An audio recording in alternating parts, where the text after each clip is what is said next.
Good morning, good afternoon, and good evening. Welcome to another Enough Already podcast. I'm Fingers. She's Tracy. And neither one of us are Carter Page. Luckily. Although he's going to be a very rich man, I think, thanks to you and me footing the bill for the incompetence of the FBI. I hope so. I mean, there's so much to talk about with this story, and we should launch into that. Or I can tell you how Disney World is the most miserable place on the face of the earth. Oh, please tell us about Disney first. I'm so bored with the rest of this stuff. So I got to tell you something.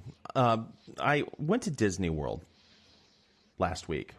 My oldest daughter, her marching band, was in the parade. They have a little parade at 2 o'clock, and Mickey comes out and he dances for you. First of all, $140 per person to get in for a one-day ticket at Disney World. Even when your kid's in the parade? Oh, yeah. Oh, and that's a big scam, too, by the way. There are music companies, or there are travel companies that specialize in music travel.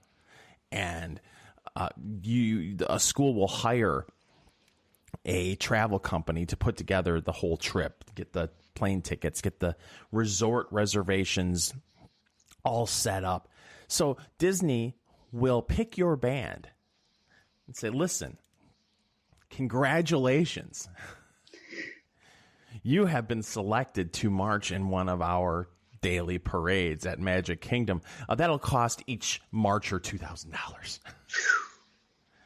Congratulations. And then you have to pay $140 to get her into the park on top of that? Oh, no, that's for anybody that goes along. It's $2,000. They get like a 4-day ticket, and they get lodging for 4 days at one of the resorts. They get a meal card. And so, I don't know, to me, Disney, I'm not an accountant, Tracy, but Disney, from what I've been told, seems to have a lot of money. So you would think if you're selecting bands to perform at your park that you would pay for them to show up. You would think in a real and just world. But no, that's not right. This is why Disney has all that money, Fingers. Yeah, that's true. Because just like anything else, when it comes to, say, on the content side, where you've got major media outlets that are picking bloggers to write for them and not paying them, and say, well, the prestige of writing for our organization should be payment enough. So that's what I guess Disney feels like. Hey, you get to tell everybody that your band marched at the Magic Kingdom parade, so you should be happy to pay $2,000 a student. And are high schoolers really stoked to be going to Disney to do this? Sure, especially if you're in a band. I mean, this is what you do. You don't get many opportunities to march, you know. Yeah, you get a couple parades a year maybe in town, and the football games. Yeah, so I got some really cool pictures of the band in front of the Magic Kingdom castle and stuff. So it was a cool experience. Don't get me wrong, but let me. The reason why I bring this up is this: Disney World is the worst place on earth. The worst place on earth. And you could say, "Oh, come on, there are poor countries." No, Disney World is the worst place on earth because it's all this access, right? It's rides and cotton candy machines, and everything's right in front of you. You're paying $140 to get in. And the behavior I see at Disney World, I have been to hundreds of casinos, Tracy. I've not seen the kind of objectionable behavior that I've seen at Disney World at any of these casinos. People are so self-centered and walking around with the sense of they have to have their Disney experience, and nobody's going to get in the way of that Disney experience. Well, I spent $3,000 on my Disney experience. Yeah, hey, jack off. So did everyone else in this goddamn park. Okay, so you pay $25 to park after you spend $140. Oh, wow, to get in. Or you could pay $50 for preferred parking, Tracy. So $25 to park. And there's a little tram that will take you from the parking lot to the monorail that will take you to the park. I'm in line. I'm the last row, the last car. And the tram comes up, and there's a little door that you have to open up, and then you walk, and there's, you sit down. There's a bench seat for like 4 or 5 people. The tram stops. I take one step. I'm the first person in line. I take one step to grab the handle of the door, and some little 5-year-old insect runs right in front of me and grabs the handle and opens the door, and I freeze. And I look to my left at the parents, and the parents are just like, la, la, la, la, la, la, la. I don't give a shit that my little insect walked in front of you. And they just walked right. I was like, you gotta be shitting me. And that was just the beginning of my trip. I'm already set off in the freaking parking lot. I moved next door to the seat next to me, to the right instead of to the left. Thankfully, there was nobody there. I load up, head to the park. You get in there. There's 185,000 people in this goddamn park. And everyone wants their little selfie with the castle in the background. And people get put off over the fact that they're trying to get their goddamn selfie. They're having a little Disney magic moment, and there are other people moving around while they're trying to get their selfie. It's like, oh, sorry, Becky, that 85,000 people didn't stop and freeze for you to take your stupid little selfie in front of the fucking castle. $140 a head, and then you get in there. Try to find something to eat, Tracy, that is halfway decent. Go to a restaurant. Like, here's a foot-long hot dog. That'll be $15. Would you like it with macaroni and cheese on top, cheese and chili, or cold? Well, we really shouldn't ask if you want it cold, because you're going to get it cold anyway. $15 for a freaking hot dog and fries, and the fries are ice cold. Just the worst place on the planet, because you're paying all this money for this crap, and you're surrounded by a bunch of assholes that only care about themselves and nobody else, because they are having their Disney experience, and they planned it a year for their Disney experience, and they spent thousands of dollars on their Disney experience, as if nobody else in the goddamn park has spent that kind of money too. Fuck Disney. That's Disney World. The happiest place on earth. And they don't have a casino, right? No, that makes it even worse, because I'm staring at that goddamn castle thinking, man, that would make a great casino. What a waste. Oh, fucking waste. And you can't get alcohol. Well, you can. There are a couple taverns where you can get alcohol, but for the most part, it's a dry park. Well, it is for children, in theory. I'll piss on that. Did your kids enjoy it? Yes. Okay. And you know what? The memories from that day are what matters the most. Right. Sounds like you've got nothing but positive ones. Oh, and here's the thing, too. It was my birthday. One day. All right. My birthday. If you would say to me, Fingers, where's the one place you would love to spend your birthday? I could name 1,000 places. The local VD clinic.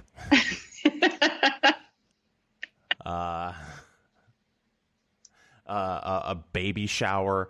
Thousands of places I would say before I would say name Disney World. But we do things for our children. So. And it was lovely to see the band marching. That was great. And I'm happy that my kid got to experience that. But fuck Disney. Have you ever been? As a child, yes. Did you find it to be the most magical place on earth? Not that I recall. Yeah. Yeah. It was nice, I suppose. So, I got to be honest with you. You put most of our stories together, for those who don't know. I open up our little show prep page, and I tend to add stuff last minute. And, A lot of stuff that I add we don't use because it's usually something like, hey, man caught with dead mother in the freezer, and you're like, oh, really? Do we really have to talk about this shit? But I'm completely bored with impeachment. The IG report came out, and I think we should talk about it. But I'm coming from a place, and you may disagree with me, Tracy, where we aren't surprised that there was gross incompetence at the FBI. I think that it was politically motivated, and I don't believe the bullshit that, it was just gross incompetence. No, I don't buy that. But I have a hard time with getting too passionate or into this IG report because I don't think anything's going to come of it. No, I agree with you. I don't think anything's going to come of it at all. And I was thinking about it as I think I made my way through about 135, 140 pages of this thing. Oh, God bless you. 400 something, 446, whatever. And they have all these pages left intentionally blank. I'm like, why do we need to do this? That drives me nuts. Just skip ahead. We get it. Yeah. You know?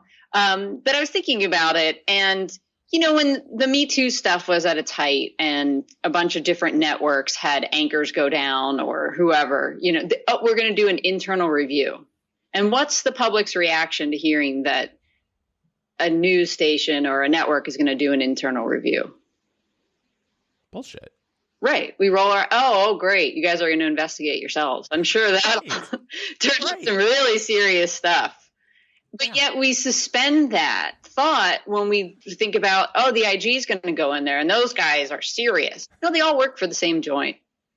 Yeah. I mean, it's such a joke. And to have this come out the same week as the Afghan Papers that were published by the Washington Post, which just shows that everybody lied about the Afghan war to us through 3 administrations. And it's just like, this whole thing is a farce. And when are people going to wake the hell up and say, we're kind of sick of this government. I think we should get a new one. It's never going to happen. You don't think we get a tipping point with this stuff? No, because you know what? Whenever something like this happens, people find a way to blame their political rivals or political enemies. Where it's like, listen, what a terrible thing, but first of all, the IG report came out and it's part of the Trump administration. So it's just, you know, people who are Trump people trying to make the FBI look bad. And I just feel like people are so in their bubbles where they just say to themselves, you know what, bad things are happening, but it's because of the other political party. If we just get more of our people in, everything will be okay. I suppose. I mean, what the fallout seems to be from this is that we're just going to lie about what it says. Yeah. The IG report. Or we're not going to touch the parts of it that we don't like. All we're going to say over and over again is this proves that there was no political bias. No, this is lawyer speak throughout this whole thing that they couldn't find documentary evidence of this. It's because nobody wrote it all down and said, hey, we hate this guy. I mean, they were texting about their affair, right? Strzok and Page on their FBI issued cell phones, which automatically makes me think, hey, these guys are kind of dummies. But no, they didn't text and say, hey, we hate Trump so much that we're going to find any way we can to get some eyes into his administration here and his campaign. Well, it's been said repeatedly there were 17 different instances where there was tomfoolery, chicanery, whatever you want to call it. No, tomfoolery is a bad word, but bullshit. Let's go with that. Where they completely lied to the FISA court. Omissions and mistakes. Oh, sure. Omissions and mistakes. How many of those benefited Trump and Republicans, those 17 omissions and mistakes? A grand total of 0 fingers. But hey, there's no bias. No, not at all. No. I mean, it could happen. They could be this incompetent and they could be this, because you have to remember when this stuff starts off. So this is July of 2016, and this is right after the Democrats have gotten hacked, allegedly. Mm-hmm. And WikiLeaks released all that stuff right on the eve of the DNC which was so awesome. I remember because I went into Philadelphia for the DNC, and I was on the train on the way in, and I try to look as much of a socialist as possible in these situations. So what were you wearing? And a blend. I'm trying to think if I was wearing. I don't think I wore my Keep Calm Kill Zombie shirt that day. I wore that when I went to Occupy Wall Street. No, I think I might have been wearing a 1984 shirt because that seems appropriate in those situations. Mm-hmm. But being on the train and overhearing this, because this is when Debbie Wasserman Schultz got blown up. Right. And it was revealed she was doing all kinds of stuff behind the scenes to undermine Bernie Sanders. And I'm listening to these people talk about how upsetting this all is and what's going to happen. And so this is all going on behind the scenes at this point. So the FBI is hyper aware that, Russia's trying to do some stuff. They just blew up Hillary's spot by publishing these emails. So they hear this rumor. Alexander Downer, who's a Australian diplomat, says that he reaches out when the emails come out to the FBI and says, I had this conversation with George Papadopoulos where he made, and this is how it's characterized in the report, a suggestion was given to them that there was a suggestion. And it's like a suggestion of a suggestion that Russia had some dirt. And this is the first time I've read this, that they had dirt on Clinton and Obama, which is interesting. Because this whole time, they've got dirt on Hillary that they're willing to share. And no, it was both of them, which is bizarre to me. I really wonder what the dirt was that they had on Obama at the time. He hired some hookers and they peed on a bed in France. Oh, sorry. Yeah, different dirt. And so this is what they're like, okay, we've got an in now. This is huge. The Democrats have just gotten hacked allegedly because they told us by the Russians. So this is something we should take a look at. So then from there, they decide to try to put together some surveillance on anybody in the Trump campaign that had ties to Russia. So this gets us to Carter Page, Manafort, and Michael Flynn and Papadopoulos become the ones that are focused on at the beginning. And they're trying to find a way in. And they decide Carter Page is the best one because he's got the most contacts with Russia. And so they put together an initial request for a FISA application, and they're told they don't have enough to get a FISA application at this point. So this is when the Steele dossier stuff starts dropping in their laps. And that's when they decide there's enough information in here. We can run with this now. We'll get this FISA warrant on Carter Page. And that's where you get the first 7 of the 17 errors, omissions, however you want to call them. Right. Comes in that initial FISA application. So, I mean, it's just, it's so bad. And if we had an honest media, here's the thing that bothers me. I mean, here you have parallels between this whole FISA warrant scandal and this whole impeachment process where, once again, it's, I heard it from a friend who heard it from a friend who heard it from another. You've been messing around kind of thing where it's all hearsay and speculation. And they were already roped in once with this crap where it's all innuendo and it's rumor and now they're getting roped into it again because they're suffering so much from Trump derangement syndrome that they're completely losing perspective on how dangerous this whole thing is. The FBI, the one thing that sticks out for me is the FBI changing that email. You had an agent change an email saying that Carter Page was not working with the CIA. Yeah. And I mean, they're lying to get a warrant. Yes. Freaking FBI they put him in a bad place. But people don't seem to care in the media because Orange Man bad. And You know what? Carter Page, they may have lied about him, but because he was associated with Orange Man Bad, he deserves all this shit. That seems to be the mindset. And oh, by the way, we were completely duped, meaning the media. But it doesn't matter, because if there's anything that we can do, because it's a big umbrella, it's you don't feel like your credibility, you yourself, has been hurt. Oh yeah, maybe people don't like the media as much, but I'm okay.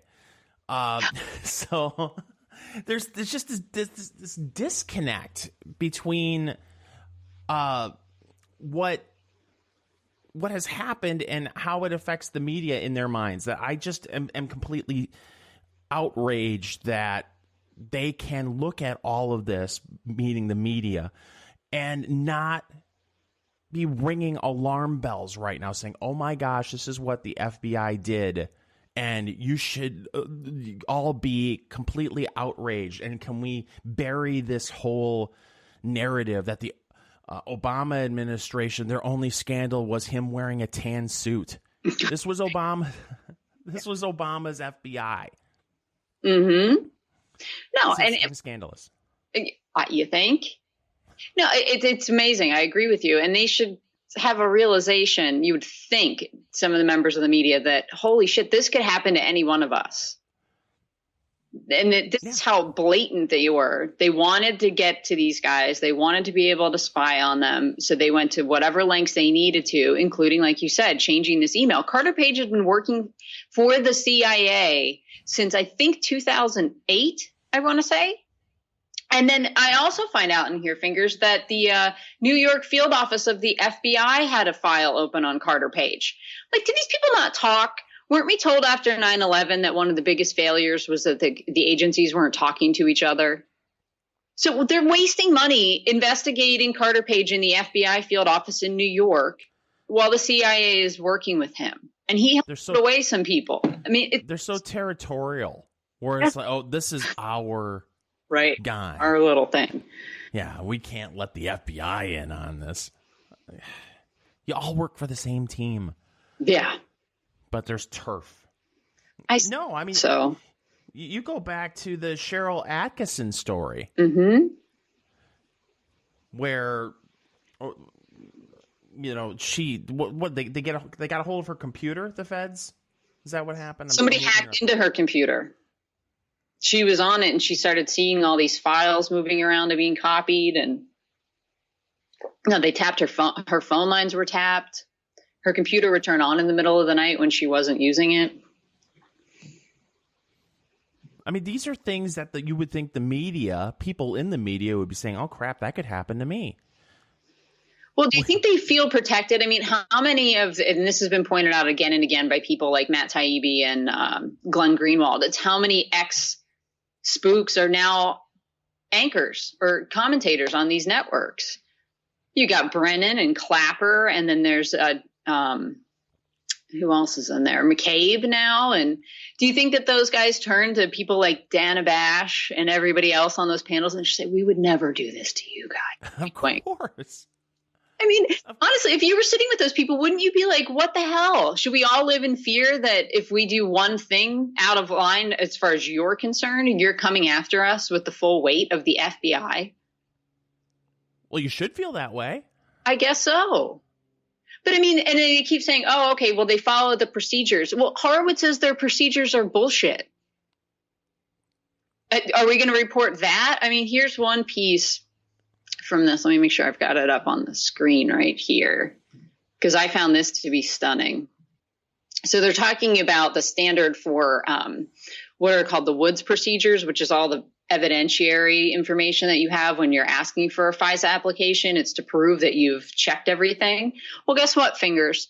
So the Steele dossier is called, it's information that came from a CHS, which is a confidential human source.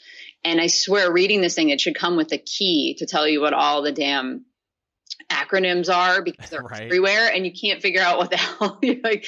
How many departments are involved in all this stuff, and why do we have this many? But that's beside the point.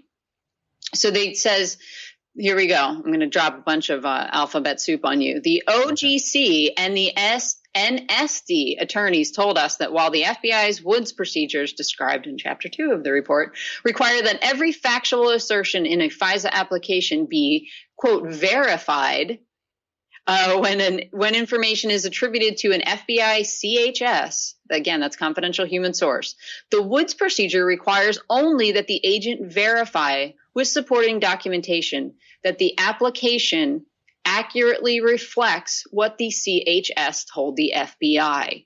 So in English, all it's saying is, okay, if Christopher Steele told you a bunch of BS, all we want to see is that you have documented evidence that he actually told you the BS that you're telling us. We don't need you to verify anything he said. We just need you to sign off on the fact, yep, this is exactly what he told us. So it says the procedures do not require the agent corroborate through a second independent source that what the CHS told the FBI is true. And we did not identify anything in the Woods procedures that is inconsistent with these officials' descriptions of the procedures. So there you go. So you want to get a FISA warrant on somebody? Get a CHS to go on record and tell you whatever you want to hear. Make sure you document it correctly. You could even hand them a videotape of them saying it, and it would probably be enough. But that's the standard for this. Well, let's make a real world comparison. Child Protective Services. Child Protective Services will investigate a family just based on an anonymous call. That's all you need. Just, hey, we got a call that the Johnson family, they're not treating their children properly. Let's go investigate. Oh, is there any proof of that? No, we just got a call. Oh, okay. I mean, that's not flimsy. You piss off your neighbor, and then, 3 weeks later, Child Protective Services shows up. I don't know. This to me, it's funny that. I shouldn't say funny because that's a terrible word too. It's shocking and scary that that's all it takes is, oh, you know what? We heard it from a guy, and here's a document. The guy said it. Here's documentation right here. I typed it up. Okay. Go ahead and spy on this guy. It's not just spying on Carter Page. They ruined his life. Yes. The media was dragging him through the mud and saying, oh, he's a Russian agent. There's no doubt about it. Oh, my God, he's working for the CIA, you fools. And the FBI knew that for months. There's so many parallels between this story and the Richard Jewell movie that has been released this weekend, that it... And the left is just absolutely going ballistic over this Richard Jewell movie. I don't know if you've seen any of the social media reaction. Oh, this is just Clint Eastwood releasing a film that's going to feed into the Trump fake news narrative, and this is just a way to help Trump politically. And it's like, oh wow, you're just tuning in to Hollywood trying to influence politics in this country. This is new to you, right? Fake news is not a new thing. It just didn't have a name until 2016 that everyone recognized immediately. But you and I are talking about doing a year-end show, and one of the things I thought we could do is the year-end fake news. I mean, there were so many huge, high-profile stories that ended up being nonsense. The walls are closing in. Yeah. Well. No, I'm thinking of like the Covington kids, Jesse Smollett, how, like, what was it? A Kentucky gun range stood in for Syria town getting bombed. I mean, it just goes on and on and on. Yeah. The chemical attack in Duma getting blown up this year and us finding out that never happened.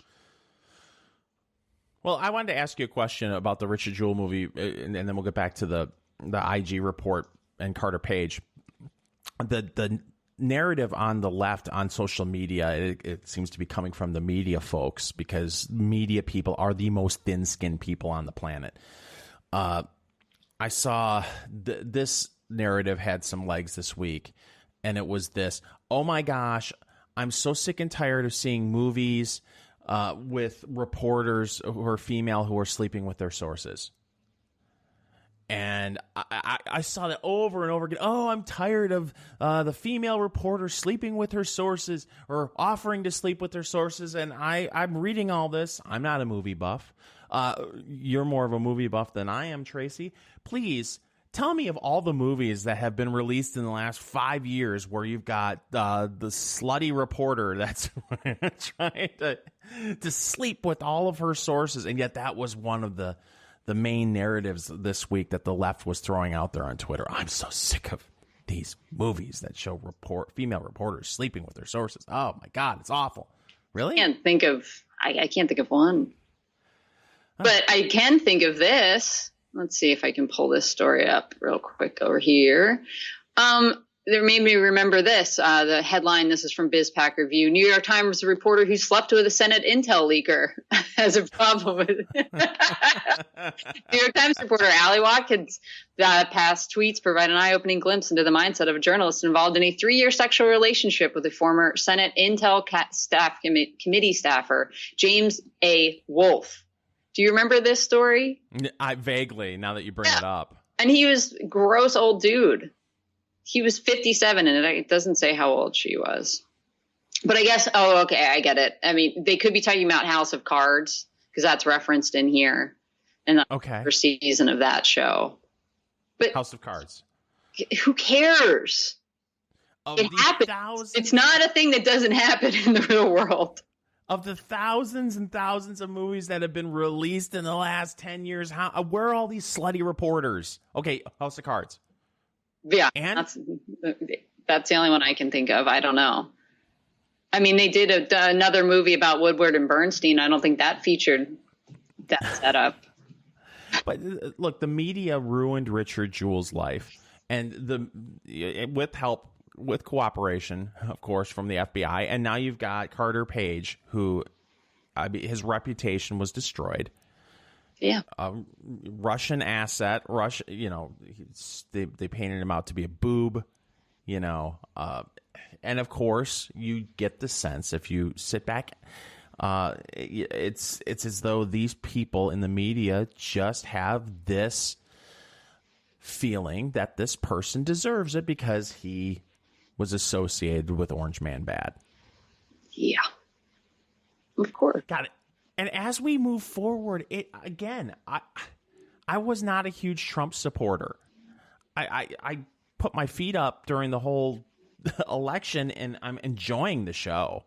And I enjoying, and I'm happy with my not Hillary vote in 2016. But I wanted Rand Paul to be president of the United States. I don't want Donald Trump to be president of the United States. But I got to tell you, this has been fantastic to watch, and I'm enjoying every minute of it.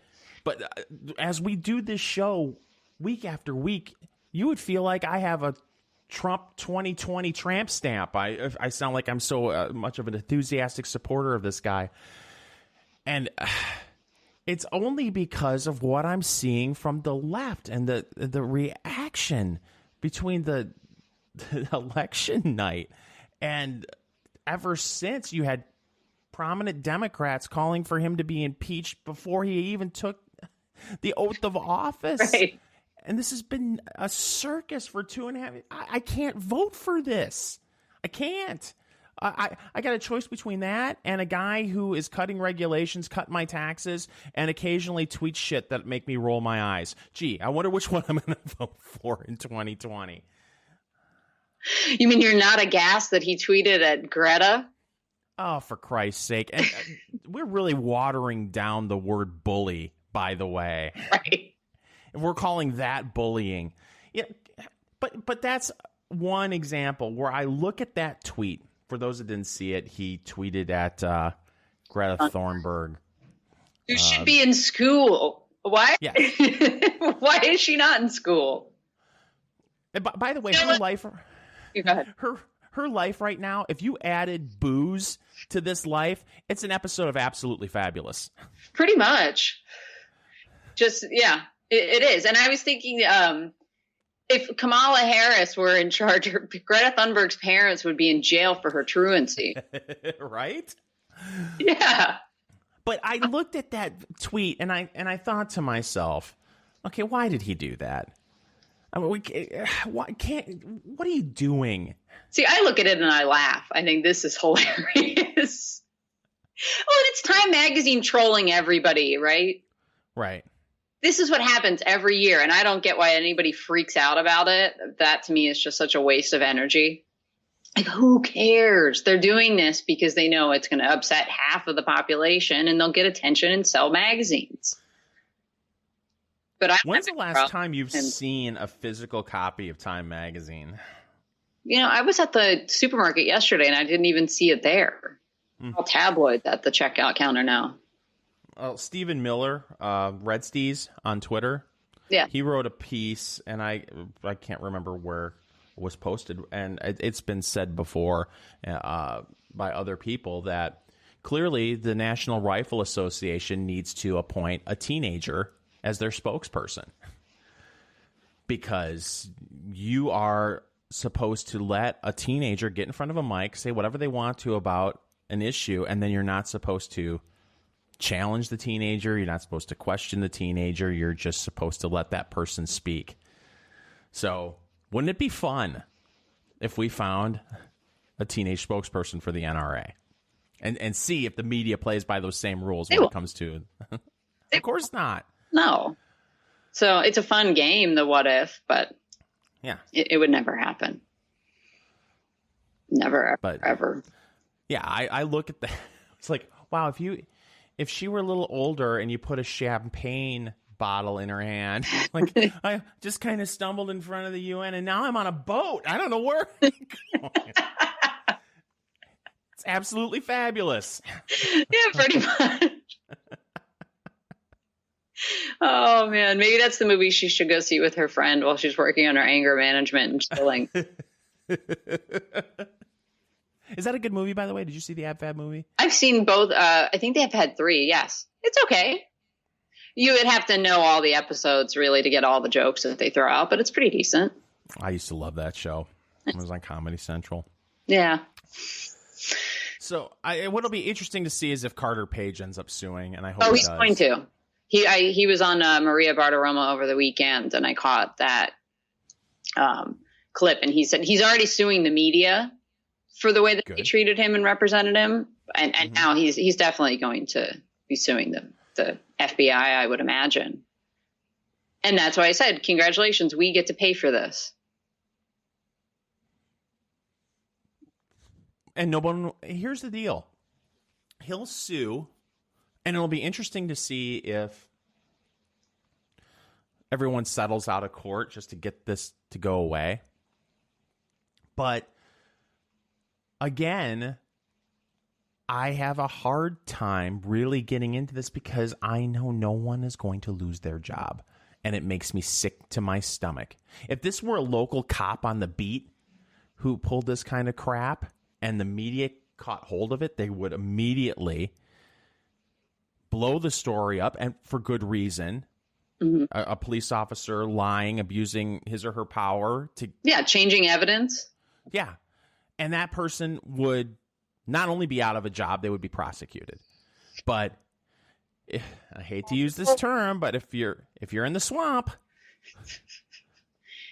there's been rumors that the FBI attorney that changed the emails, his name is Kevin Kleinsmith, and we're told that he's been criminally referred for this action, where he literally took an email that says Carter Page is an asset for us, and says, or is a source, and turned it into not a source.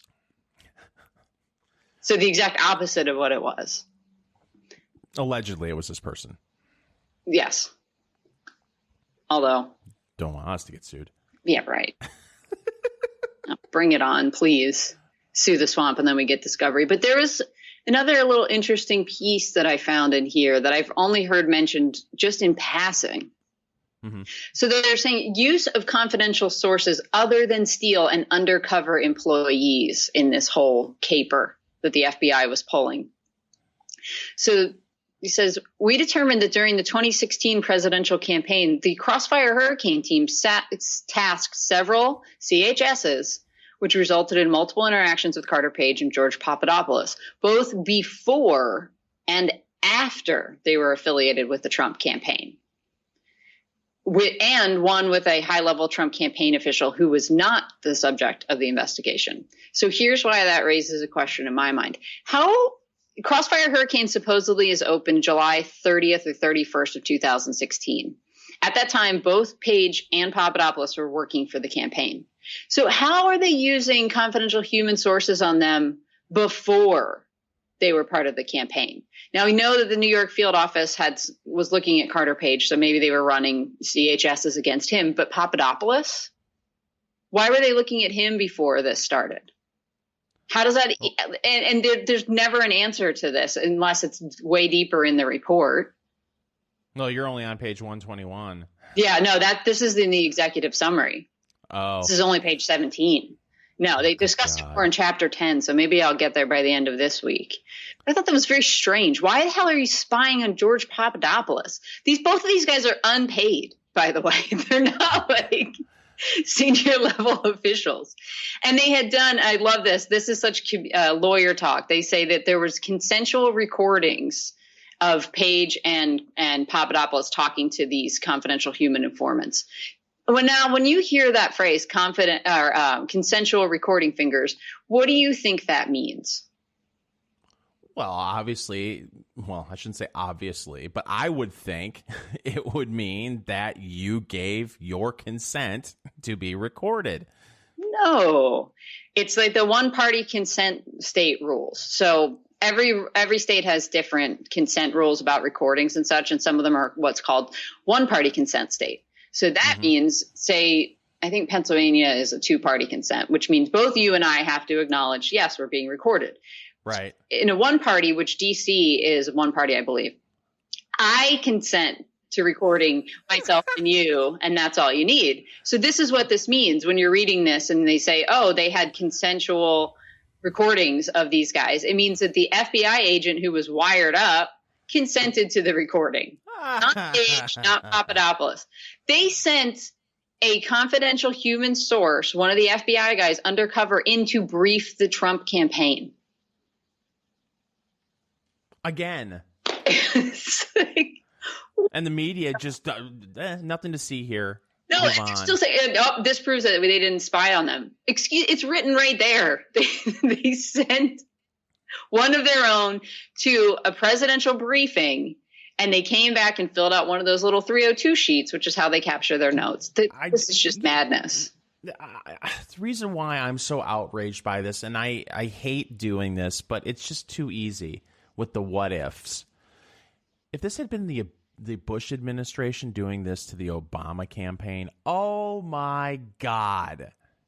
Mm-hmm. Oh, the reaction by CNN, and by the way, for good reason. Right. And maybe they would clean up this corruption. And these people, they say, oh, they were hand-picked agents. This is like the cream of the crop. And this is the crap that they're pulling, and they're the top guys? That should scare the hell out of everybody. Yeah. It should only scare the hell out of you if you're not part of the cool kids club. I suppose. Like you said, the Dana Bashes of the world will get a wink wink. Right. That happened to you, Dana? Don't worry, Dana. Just don't hang out with Cheryl Atkinson, because that puts you in the not cool kids club. And we after you. I mean, she's still fighting to get all that information brought to light. She wants to sue, and they won't even tell her who the hell did it. And again, that should be a story that the New York Times, the Washington Post, CNN should be all over it. At least at this point, it's been some time. I'll check in every month, see what's going on. But nope, not going to do it. Not part of the narrative. Maybe that's Clint Eastwood's next movie. Yeah, maybe. But that goes to my argument that the news, the major corporate media, they don't report news, they report narrative. They craft narrative. And if there's a story out there that does not fit the narrative, it doesn't get reported. There was some kid who got the crap kicked out of him on a bus. He was wearing a Trump shirt. I saw that. It was a white kid, and it looked like it was black kids that were beating him up. And, if that were the other way around, it would be all over the place. Doesn't fit the narrative. So, can't report it. Oh. And they wonder why their reputation is in the toilet. People keep tuning in. I got an 81-year-old father, and he has told me in the last couple months he doesn't even watch the news anymore. Doesn't watch it. Why bother? Right. And they're just going to lie to you. Yeah. Yeah. I don't know where you get the credibility back or how you get the credibility back. I don't even know if it's possible at this point. No. No, and especially not if they're going to spend the next year lying about how vulnerable Trump is to losing the re-election. And then we're going to have a repeat of 2016. Did we have one story in any major publication about Democrats overplaying their hand on impeachment? Not that I can recall. I know that there's been some op-eds in some, like CNN and like The Hill saying, yeah, this might not be the best thing. Like the tides are turning against you guys, and you've had one Democrat now from Jersey saying he's switching parties. Yeah. Yeah. But it would be one of the things that the mainstream media would be pushing as a narrative. Are Republicans overplaying their hand in impeachment? And you'd have 5 panelists. 4 of them would be libs, and there'd be one Republican, and it would be, they're clearly overplaying their hand. It's like the whole Republicans pounce narrative whenever a Democrat screws up. But you don't see it on the other side. And I just don't know. I can't tell you. You watch it more than I do. I don't watch cable news at all anymore. I mean, I rarely turn it on unless it's to see how CNN and MSNBC are spinning things. Yeah. And what they're up to. And I don't know if you saw this tweet that Ronna McDaniel had. She's the head of the RNC now. But I will throw it up. It was great. So, you had the impeachment stuff going on all week. But then you had the IG come in to talk to the Senate, on a Wednesday. And so she did a little, here's what they covered. Here's how the networks covered this. Because people were saying, CNN didn't show it. And then later they were like, oh, yes, of course we did. So she has a side-by-side. We don't need volume for this. So just the first hour of what was covered on the 3 major networks. And you'd see Lindsey Graham's talking, giving his opening statement. And then it's compared to the first hour of impeachment where they all covered the same thing. So on MSNBC and Fox, you've got Lindsey Graham. CNN's at commercial now. We've still got Lindsey Graham. Okay, now they're back from commercial and they're talking about it. And maybe they have Lindsey Graham in a tiny little window at the bottom there. Mm-hmm. But Fox News, and you got to give credit to MSNBC, they carried this. From what I understand, Fox News or MSNBC was carrying it, but they were talking over Lindsey Graham a lot. Well, this is to Claire McCaskill because she's obviously in the know, losing her seat in 2018 in a rout. Yeah. So CNN's now, no, they're still not. Nope. Here we go. Graham's still talking. MSNBC's at commercial. CNN's at commercial. I mean, this is just pathetic. So if you're tuned to CNN, you don't even know what the hell's going on. You have no idea. And then, of course, when Feinstein starts talking, that's when we're going to cut to them. Yeah, I just don't know how they get their credibility back unless there's a complete house cleaning and you get rid of all of your talent. I mean, even like the Wolf Blitzers of the world, gone. Don Lemon, gone. And just replace them. I long for old CNN. And like I brought it up a couple weeks ago where I came across the footage of the coverage of the Reagan assassination attempt on CNN. It was like, oh my God, this is real news. Holy cow. It's not news at the top and the bottom of the hour for 2 minutes and then nothing but talking heads speculating about how this current news will affect Trump's approval rating or Democrats moving forward and how it'll affect the next election. And it's just speculation. And it's usually 4 libs and a conservative And right now, I don't even know if there are any pro-Trump people on CNN. I haven't watched CNN in so long, but it just seems like it's nothing but talking heads speculating. It's not news anymore. Nope. No. And like I flipped on MSNBC this morning just for a little bit to see what their Chiron said. And they were talking about Trump's tweet about Greta. And it's like, they have 5 people in there to talk about this. This happened days ago. There's a lot of big news this week to cover. We've got articles of impeachment voted out of the Judiciary Committee going to the full House next week to be voted on that are an absolute friggin' joke. They have nothing to do with bribery or extortion or anything like that. It's just, obstruction of Congress because they wouldn't let people testify. They went to court, which is how this all works. Do you remember in the Obama administration, we wanted Holder to come down and testify about Fast and Furious? No, that's not going to happen. And so they go to court, the executive branch and the legislative branch, and they fight it out. And whatever the court says goes. So that's the way that should have played out. But Pelosi couldn't wait for that. She's like, this will take months if we have to go to court to get all this. So we're just going to say that they're obstructing us. It's like, does anybody really care that they're obstructing Congress? What's congressional approval rating right now? 9-10%? Right. Cares? And then we've got abuse of power because he asked about this Biden thing. It's like, give me a friggin' break. Oh, and you've got Giuliani running around now saying he's got receipts that all this stuff with Biden is even worse than anybody thought, and he's going to drop that bomb. So you've got that all going on. You've got the release by the Washington Post of the Afghan Papers, which has thousands of pages of interviews with people all up and down the chain of command and foreign leaders talking about what a disaster that whole thing was, how there was never a clear mission.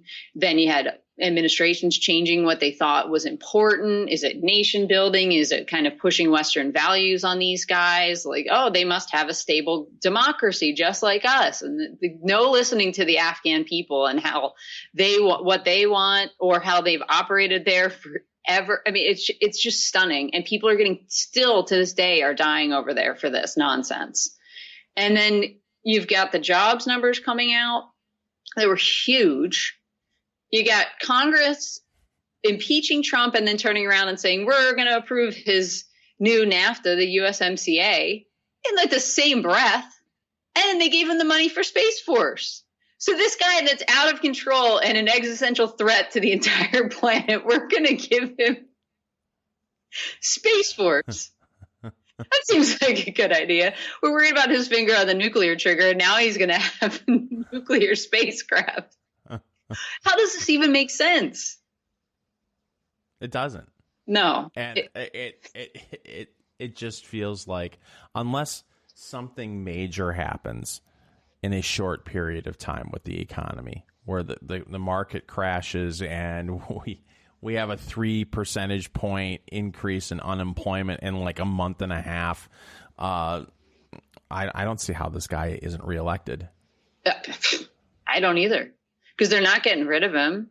The Senate's not going to throw him out. I mean, I've heard that kind of rumor. I mean, this is such BS. There's no way you're going to get 20 Republicans to defect and vote him out of it. And it is a little bit disappointing. I don't know if you've heard, Lindsey Graham has now come out and said that he's not going to call witnesses or anything like that for the Senate trial. It's just going to be quick and clean and just saying that, this is the dispute. These are what's been charged. This is what we think about that. Done. So he wants it over as fast as humanly possible. And there's all this pushback from Trump, who wants to come up there and have his witnesses come forward and kind of air all the dirty laundry of the Democrats at the same time. And I can see arguments for both. I do think the Biden stuff should be handled by the Senate in a separate hearings, like bring them all in. Let's get that all out on the table. And maybe it is better to just get through this impeachment nonsense and move along and not dignify it with any kind of a serious pushback. I have been watching the reaction on social media, and I'm always entertained when leftists call Mitch McConnell Moscow Mitch. It's still the Russians. It's still the Russians. It is. It's never going away. No, they mentioned the Russians in the articles of impeachment. They say that, Trump's pushing this conspiracy theory that it was actually Ukraine and not the Russians that interfered. And it's like these things are not mutually exclusive. I don't understand. Can't multiple countries interfere? I would imagine that China did some interfering. Absolutely. I mean, it's like, my God, how absurd is this? And then to say that, oh, you know, we know for sure Ukraine didn't interfere at all. Excuse me, if Ukraine didn't interfere at all, why did Paul Manafort end up in jail? Why did he end up having to step down from the campaign? Oh, was it that some Ukrainian member of parliament, I believe he was, came forward and said, we have this thing called a black ledger, which has all of these payments that went to Manafort this was, you know, campaign stuff and all this, and this is why he gets caught up with the FARA requests, or the, you know, FARA violations, the federal aid, whatever the hell that acronym means. I've read too many this week to keep them all straight. But that was entirely because of the Ukraine, excuse me. That had nothing to do with Russia or anything like that, and that had a direct impact on the Trump campaign. So you can't tell me they didn't meddle. And that's since been debunked now. They've gone back and said, oh, yeah, that black ledger thing is kind of bullshit. What the hell? I don't need lectures from Democrats about conspiracy theories after what we've witnessed in the past 2.5 years. No.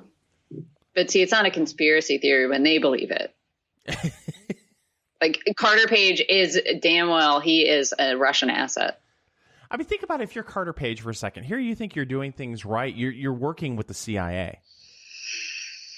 And that doesn't make you immune to this bullshit. Right. No, and he doesn't seem as angry as even we are about this. He's just kind of like, yeah, I mean, that's what happened. We're looking into who else to sue, but we already have a suit against the media, and golly gee. How would you not be getting in front of a camera and microphone and just be in a complete rage? Right. I mean, they destroyed his life. And the same goes for Flynn and all these other people, Stone. And I mean, Flynn is tangentially related to this because they wanted to spy on him as well and open an investigation on him. And Carter Page was on Hannity the other night, if I remember correctly. I would have a list of all the prominent talking heads who are on CNN and MSNBC. They would say, this person, they ruined my life. This person ruined my life. This person ruined my life. And call them out, the big ones, individually. And you know what? I'm not a lawyer. Probably getting really good legal advice saying, stay calm. If you do any interviews, don't sound like you're angry. I don't know. I would have a hard time not getting in front of a mic and just going on full blast. But, you know, it's not like that would be reported anywhere other than Fox News and Breitbart anyway. You can let your lawyer do it. I mean, it's kind of, it's a lot like the Covington Catholic kids and their lawsuit against the media entities. They named names. They had lawyers out on Twitter being like, here's this headline written by this reporter. And this is, you know, you can do that. I mean, I want to see a supercut of all the times that Carter Page was name checked on television and called a Russian asset. Yeah. That poor guy. No, and I'm like, oh, I would like to give to his defense fund. And I'm like, well, wait a minute. I have to pay for the settlement in the end. It sucks. And that pisses people off. But here's the thing that really makes me sick about the whole thing is that the media will probably get off, much like they did with Richard Jewell and the Atlanta Journal-Constitution, where the federal court, if I remember correctly, ruled, hey, they were just reporting what they were being told at the time, so it's okay. So if the FBI went to great lengths to make it sound like Page was a Russian asset, you know, I'm sure that there's a good possibility that maybe some of these media types will get out of it because, hey, we're just reporting what, you know, we were being told by the feds.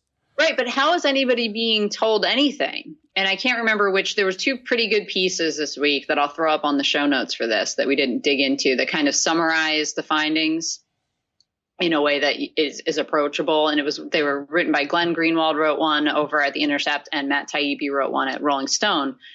And what they pointed out was, how the hell did anybody in the media know any of this stuff? They were so damn sure that Carter Page was a Russian asset But that was all based on classified information that was in these FISA applications. So who's feeding them that? Okay. I have a theory. CNN sent some hot reporterettes over to sleep with sources at the FBI. Well, I mean, could it be that you've got Andrew McCabe as a source? He goes to CNN when he gets fired, but that was way later in the whole timeline. Carter Page was a Russian asset for years. So somebody from these intel agencies is feeding the information out to the media, and it's BS. But I mean, it's like the same standard as the FISA application. If you're dealing with a confidential human source, all you have to do is say exactly what that person said. You don't have to verify whether or not what they're telling you is true. You just accept it, and then they'll give you a blanket spy thing. You can go right ahead. And I'm going to use my years of watching Matlock to speculate that if there were a court case, a reporter could come in and say, hey, listen, this is what I was told by my source. Well, who's your source? Well, I can't tell you that. Oh, okay. Well, sorry, Carter. Then we can do. But again, the people who have been reporting on this for 2 years should be as shamed and as ridiculed as Dan Rather has been by many in our country for the whole Bush report right before the election with the typewriter and the whole 9 yards where he got duped. I use air quotes for you people that aren't watching. The fake documents. The fake documents. But even Dan Rather on the left is still considered like a broadcasting legend. And you want to know a fun story about that? What's that? Cheryl Atkinson was working there at the time. Was that CBS? Yes. And I can't remember which one of her books she talks about this in, but she said she saw those documents and was like, I don't know if we should run with these. There's something about them that seems a little off. And it was later proved that the typeset that was used didn't exist at the time. Right. So it's totally made up. And she had thrown up a red flag on them and said, nah, I don't know about this. And they're like, oh, shut up, Cheryl. We got to run this. It's too good. Yeah. But that's their thing. It's like, oh, this fits the narrative that we want to push. If it ends up being wrong, we just retract and say sorry. And they don't even do the retract and say sorry anymore. Right. It's just ridiculous. Well, we're an hour in, Tracy. Anything else? No, you've got a Democrat debate supposedly this week, fingers. That we'll see if it happens or not, because I guess the venue where they're having it, there's been some ongoing labor dispute there between, I don't know, some local 11 and the university where it's supposed to be. So now all the Democrats are taking a stand that they're not crossing the picket line to go there and be on this campus. So unless they get the whole thing moved somewhere else or the labor disputes resolved, there's going to be, maybe you and I could go. We'll take a podium and we'll spend however long they've blocked off the 3 hours to tell the American people what a scam has been run on them for the last 3 years by the media. If we could pump the candidates full of truth serum, my guess is none of them want to be there anyway. So this is just to get with all that's going on in Washington right now with the impeachment and all the other stuff, and the fact that it's still December 2019, and there's a good possibility that nobody's going to be watching the damn thing anyway. Hey, you know what? Maybe it wouldn't be so bad if this debate doesn't happen. I don't know. I mean, Biden might beg to differ just because it's East or West Coast, so it'll be early. It'll be wrapped right around his bedtime. Yeah. Yeah, so it might be a good look for him, but I don't know. They ain't crossing that picket line, so they're going to have to scramble. And apparently the same thing happened at the last debate, and they had to move venues, but I'm only finding out about that in the articles that are coming out about this one now. So there's labor disputes all over the country that are prohibiting the Democrats from having the debates in the places that the DNC picked. So good job on the DNC for not doing advanced field work on what's going on. Solidarity forever. Solidarity forever. Okay, yeah. Okay. I would be interested to see if any of them would cross the picket line. They've all said that they're not going to. They've tweeted about this. They've gone on the record. I don't know. You can't cross the constituencies of them so boxed in that they're not going to be able to do anything. Well, listen, and the other thing, too, if they're going to move it to a different venue, I think that people need to investigate if that venue is paying all their employees a living wage. I mean, it's only every fair. man and every woman are paid exactly the same. Mm-hmm. Yeah. Maybe they should just go and do it from one of the homeless camps in Los Angeles. Now, you know what? I would watch that. Yeah, me too. Well, if that's everything, then we're going to have to sign off. She's Tracy L. Connors. My name is Fingers Malloy. This is the Enough Already podcast. You can find us where all great podcasts are sold, especially Apple Podcasts. Give us a look there and leave us a 5-star review. We'd really appreciate it. And, of course, you can watch the Enough Already podcast on YouTube and BitChute. Final thoughts, Tracy? I don't know. No. Exactly. I'm just thinking about reading the rest of that IG report. And how much of a mountain that is to climb. There isn't enough whiskey in Tennessee for me to sit down and read that entire report. So God bless you for... Well, I just do these things so that if I ever tune into the news, I can tell who's lying and not more easily. I just assume they're all lying. No, that's a good place to start. It keeps me out of reading 450-page government reports. She's Tracy L. Connors. I'm Fingers Malloy. We'll be back soon with an all-new Enough Already.